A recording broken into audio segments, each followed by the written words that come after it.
कुछ याद आता है? एक बार ऐसा हो गया, बिना बुलाए सबसे ऊंचे आसन पर बैठा दिए दो राजकुमार। सम्मंचन्ते मंचिक सुंदर सुखद विशाल, मुनि समीप दो बंधुतः बैठा रे महिपाल। राम लक्ष्मण इनवाइट ही तो है नहीं, उनको तो किसने बुलाया है? दशरथ के पुत्र, दशरथ को भी निमंत्रण नहीं है, राम लक्ष्मण को भी नहीं है, लेकिन गुरु जी के संग में आए हैं तो सबसे ऊपर, सबसे ऊपर। सब मंचन्ते मंच एक सुंदर सुखद विशाल। गुरु के संग आए, हमारे साथ भंडारे में चलोगे, बड़ी मौज आती है। ये आसन वाला है, ये कमंडल लेके आया है, ये कारबारी है, कुठारी है, भंडारी है, और ये वाला ये गाड़ी चला के आया, भाई इसको भी दक्षिणा दो। गुरु के संग आया भाई, बड़ी मौज। और किसी को बताना नहीं, गुरु की मौज, गुरु की फौज करेगी मौज। गुरु की फौज, ये वो कहते हैं गुरु गोविंद सिंह, वह दशमेश पिता ने कहा निकल पड़ो, देश के लिए मौज करोगे। और प्राण भी चले गए तो स्वर्ग में अभिनंदन होगा, और प्राण रहे तो भारत माता का जय जयकार करेंगे। जिंदा रहे तो देश को बचा के जिएंगे, मर गए तो स्वर्ग में देवता तो अभिनंदन किए के लिए खड़े ही हैं। गुरु के हाथ में जल दे दिया, ऐसे चेले होने चाहिए। लो पकड़ो जल, शपथ खाओ मुझे छोड़ के नहीं जाओगे। शपथ ले ली, आप सारे नियम मुझसे कराएंगे, आप होंगे तो नियम होंगे, आप नहीं होंगे तो नियम कैसे होंगे? गुरु ने कहा मैं शपथ देता हूं, मैं प्रतिज्ञा करता हूं कि जब तक तेरा कार्य सिद्ध नहीं होगा मैं तुझे त्याग कर नहीं जाऊंगा, पर शर्त यह कि तुझे मेरी आज्ञा में रहना होगा, मेरी आज्ञा में रहना होगा। तो उसने कहा मैं आपको वचन देता हूं, आपकी आज्ञा में रहूंगा। यज्ञ आरंभ होने लगे।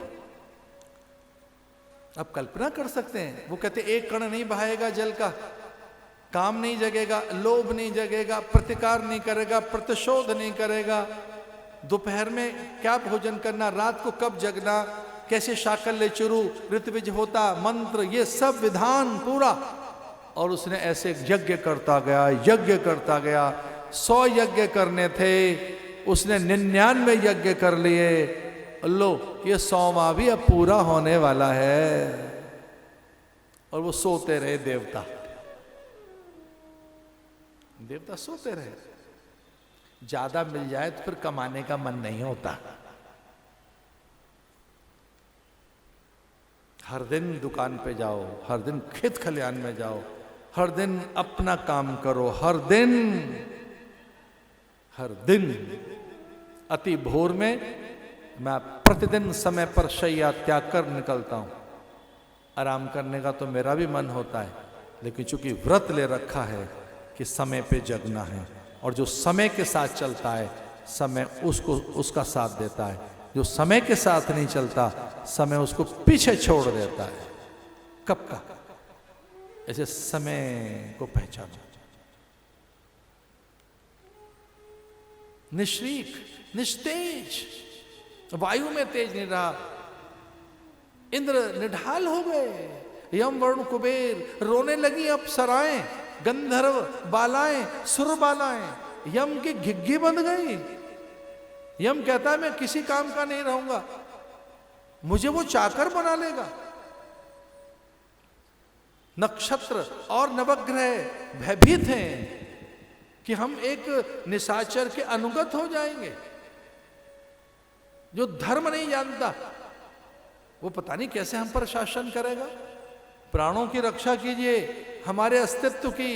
इंद्र रोने लगे, भागे आए, अपनी मां के चरणों में गिर पड़े कि तुझे भगवान ने वचन दिया है, इसलिए एक बेटा पैदा कर, हमारा भाई पैदा कर। तुझसे पैदा होगा एक बेटा, हमारा होगा भाई, हमारे प्राणों की रक्षा करेगा। और बेटा नहीं, भगवान पैदा कर। वो मंत्र तुझे आता है, तू अद्वितीय है, तू ईश्वर को पैदा कर सकते है। भगवान तुझे वचन देकर गए, तू व्रत कर, नियम कर, उपवास कर, कुछ कर, एक भाई पैदा कर हमारे लिए। वो हमारा सगा भाई होगा तो हमारी रक्षा करेगा, हमारे लिए खड़ा हो जाएगा।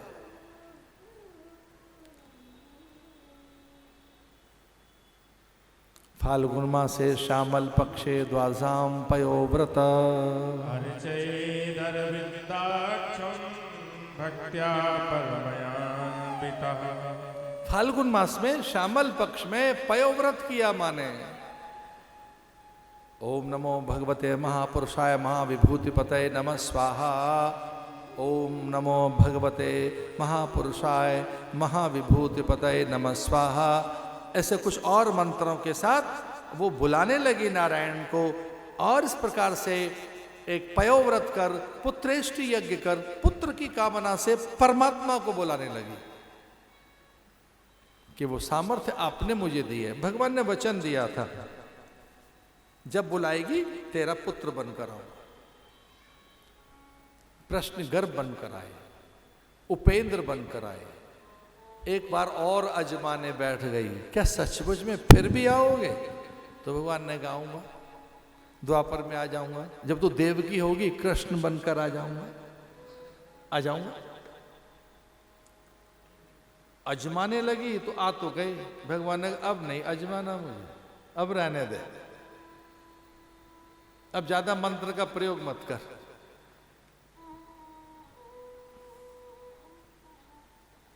फाल्गुन मासे श्यामल पक्षे द्वासाम पयोव्रत, पयोव्रत करने लगी। एक हल्का सा दूध का कण ओठों को छुआती, निरंतर अहर्निश भगवान के ध्यान में, और इंद्र की रक्षा के लिए उपेंद्र, उपेंद्र माने एक छोटा और इंद्र, उपेंद्र को पैदा करने लगी। आओ मुझ में जगो, हे नाथ मुझ में पैदा हो, मेरे रोम रोम में जगो, मुझ में से प्रकट हो, मेरे कण कण में से निकलो, हर ओर से निकलो, तू सब जगह है, वहां से आकर मुझ में से निकल।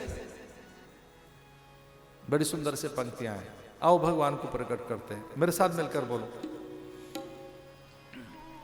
आप जगो प्रभु आप जगो, आप जगो प्रभु आप जगो, आप जगो प्रभु आप जगो, प्रभु आप जगो परमात्मा जगो। मेरे आप जगो प्रभु आप जगो, मेरे आप जगो परमात्मा जगो। प्रभु आप जगो, प्रभु आप जगो, प्रभु आप जगो परमात्मा जगो। मेरे सर्व जगो सर्वत्र जगो, प्रभु आप जगो परमात्मा जगो। मेरे सर्व जगो सर्वत्र जगो, मेरे आप जगो परमात्मा जगो। दुखांत अखिलकांत करो, सुखांत अखिल प्रकाश करो।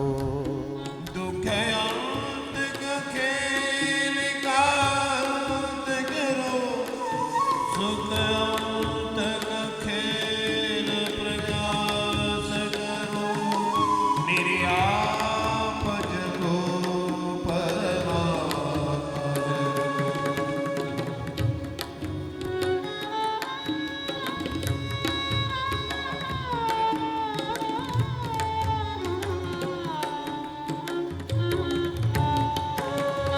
मेरे आप जगो प्रभु आप जगो, प्रभु आप जगो, परमात्मा जगो।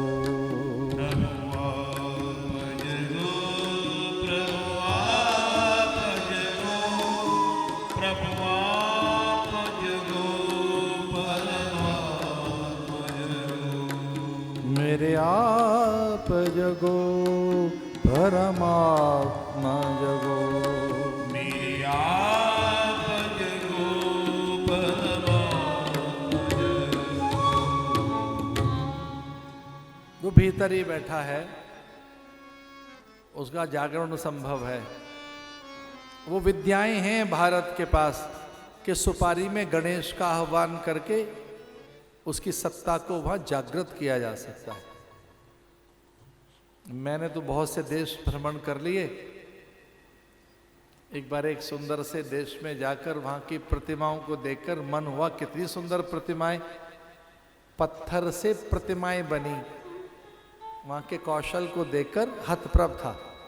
वास्तु कला स्थापत्य देखकर, लेकिन मन मेरा मान गया ये कहकर कि इन्हें पत्थर से प्रतिमा बनाने आती है बस।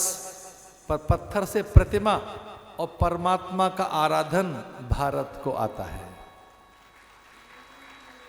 वो प्रतिमा तो बना सकते हैं, परमात्मा ने प्रतिमा बनाकर जयपुर के कारीगर मूर्तिकार कहते हैं जी मूर्ति तैयार है ले जाओ। आपने जो मूर्ति बनवाई थी तैयार है, मूर्ति ले आते हैं मंदिरों में, फिर आचार्यों को बुलाया जाता है ये कहकर कि इनमें प्राण प्रतिष्ठा करना। मंत्र से मूर्तियां जगती हैं, प्रतिष्ठा हमारे भीतर बैठा है परमात्मा, जगाया जा सकता है। भगवान जगे, वामन बनकर प्रकट हुए, इसलिए झटपट मां ने आवरण दे दिया, मां ने कौपीन पहना दी। कौपीनवंता भाग्यवंता, क्योंकि भगवान सन्यासी के रूप में मांगे गए थे। उनसे कहा था पुत्र तो पैदा कर रहे हैं साधु रूप में, सन्यासी के रूप में, हमारे घर नहीं रहना है आपको, थोड़ी देर के लिए आओ, गेस्ट फीचर हैं आप, आना साधु बन के हमारा काम करके चले जाना। तो कौपीन दे दी मां ने, मेखला दे दी कश्यप ऋषि ने, उपनयन संस्कार कर दिया देवगुरु बृहस्पति ने, उत्तरीय ब्रह्मा जी ने पहना दिया, रुद्राक्ष की माला भगवान शिव ने उतारकर अपनी दे दी, और तद्धाम परमं मम, उस चिन्मय धाम से छत्र चलकर भगवान के पास आ गया छाता। ब्रह्मा ने कहा आपको सन्यासी बन के जाना है, कमंडलू मैं दे देता हूं अपना। ब्रह्मा ने कमंडलू दे दिया। अन्नपूर्णा कहने लगी भिक्षा मैं दे देती हूं। भगवान शंकर कहने लगे ये सेठ है, इसे भिक्षा मांगनी आती नहीं, भिक्षा मांगनी मैं सिखा देता हूं। ये स्वामी है, सेवक है नहीं, कहीं ऐसा ना हो ये दाता है, दीन तो है नहीं। अब बड़े बड़े सेठों से कहा जाए जाओ भीख मांग के लाओ, तो कहेंगे हमारा जो चंदा लेना हमसे ले लो, ये हमसे नहीं होगा, भीख कैसे मांगे।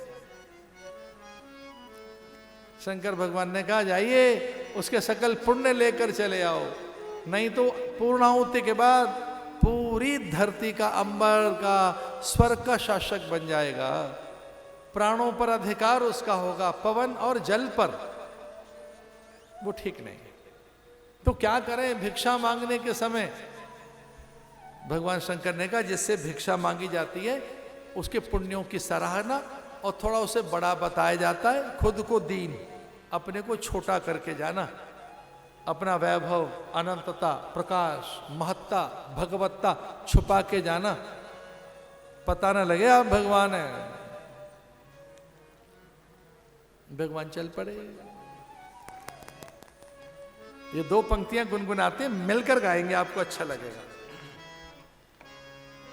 तेरे द्वार खड़ा भगवान भगत भर दे रे झोली, तेरे द्वार खड़ा भगवान, भगत भर दे रे झोली।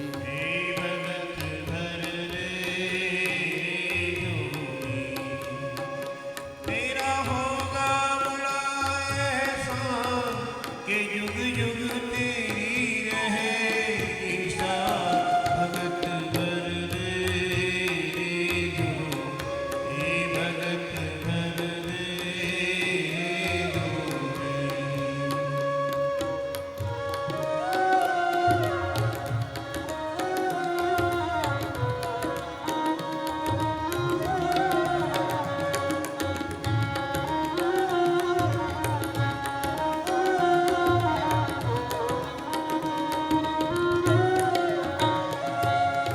आज लुटा दे रे सर्वस अपना, मान ले कहना मेरा। आज लुटा रे सर्व से अपना, मान ले कहना मेरा। मिट जाएगा पल में तेरा, जन्म जन्म का फेरा रे, जन्म जन्म का फेरा। मैं आज तेरा मेहमान, कर ले रे तुझसे जरा पहचान, भगत भर दे ये भगत भर दे झोली। तेरा होगा बड़ा एहसान कि युग युग तेरी रहे ईशा, भगत भर दे झोली, भगत भर दे झोली। नारायण हरि।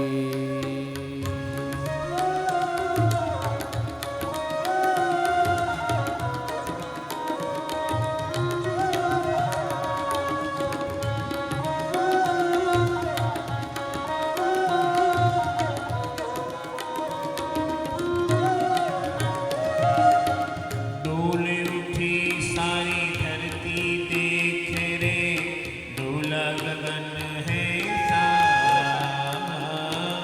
डोल उठी है सारी धरती देख रे, डोला गगन है सारा। भीख मांगने आया तेरे घर, जगत का पालनहारा रे, जगत का पालनहारा। तू छोड़ सकल अभिमान, अमर कर ले तू अपना दान, भगत भर दे हे भगत भर दे। तेरा होगा बड़ा एहसान कि युग युग तेरी रहे ईशा, भगत भर दे हे भगत भर दे झोली।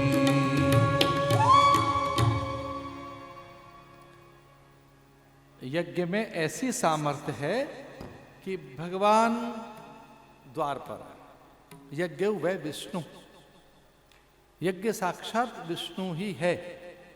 यज्ञाद ब्रह्म, यज्ञ साक्षात ब्रह्म है। पर्जन्य, पवन, प्रकाश, आकाश और सकल देव सत्ता जिससे रीझ जाती है, जिससे संचालित है, वो यज्ञ ही है। और स्वयं भगवान भी यज्ञ ही कर रहे हैं। यज्ञ से ही समूची धरा और अंबर में संतुलन है। प्राण रूप में भगवान यज्ञ ही तो कर रहे हैं। द्वार पर ईश्वर और वो पहचान लिया गया शुक्राचार्य के द्वारा, बलि के द्वारा। और जब भगवान ही द्वार पर हैं, यज्ञ से स्वर्ग मिले, छोटी सी चीज है। इतनी छोटी चीज क्या ले बलि, जब यज्ञ से परमात्मा ही द्वार पर है, यज्ञ से साक्षात हरि ही द्वार पर है। तो ये कुछ बड़ा देखा, इसलिए सर्वस्व त्याग कर उसने नारायण को अपना सब कुछ सौंप दिया। और भगवान ने भी उसकी भूरी भूरी प्रशंसा की। एक पग में समुचित धरा, दूसरे में स्वर्ग हेर कर भगवान खड़े हो गए और कहने लगे तीसरा पग कहां रखो।